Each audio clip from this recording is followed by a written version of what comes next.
Hey guys, what is up? It's been a minute. This time we're going on a road trip to see the Canadian Rockies. Driving from Toronto to Alberta takes a couple of days. Honestly, not much was planned for the trip. I'll tell you why later. Anyhow, let's go.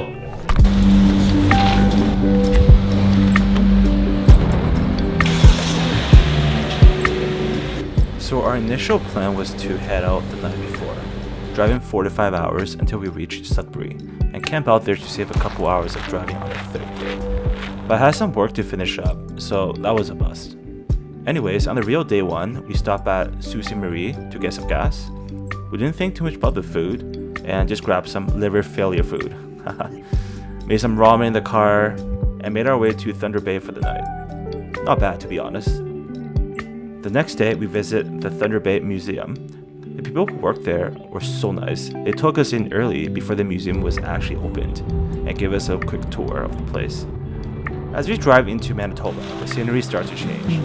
It got a lot colder and there was actually snow on the ground. Up until this point, I didn't realize Ontario was this big. It took us nearly 20 hours just to get out of the province. We stopped at Winnipeg to gather some supplies before we head out into the middle of nowhere.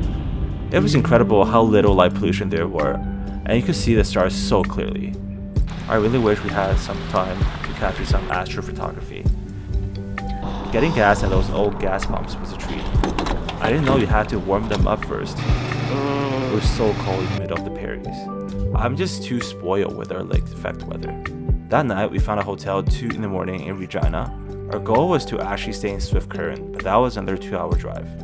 To be honest, driving through and seeing Regina and Winnipeg made me so happy. I learned about these cities in our history class while growing up in Canada, and to physically be there checks off some of my Canadian bucket list. The next morning, after a couple hours, we arrive at the Saskatchewan and Alberta border. Pretty much everyone who drives across the prairies will stop here. Feels nice to be able to see it in person.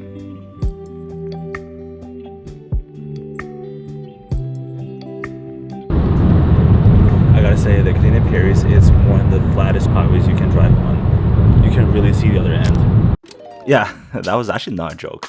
I'll say the most brutal part of this journey was the last patch before we arrived at Calgary. We were bathed by the afternoon sun. It got so sleepy.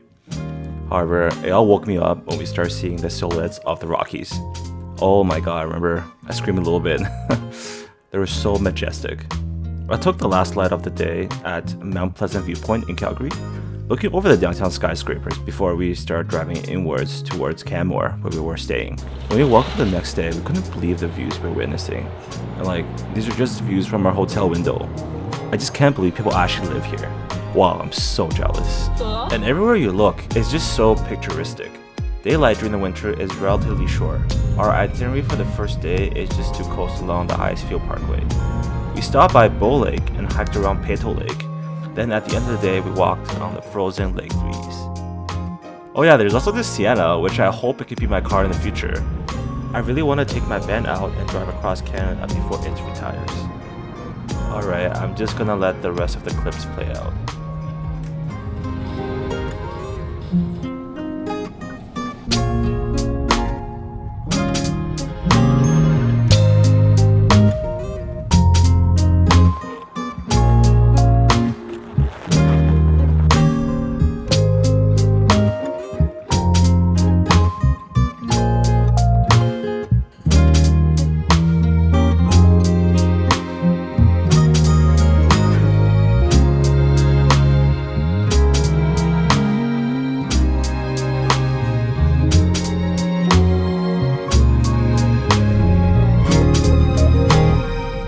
It's absolutely insane how big these mountains are. These little pointy things that look like grass, that's a full-size pine tree. And there's so many of them. It boggles my mind.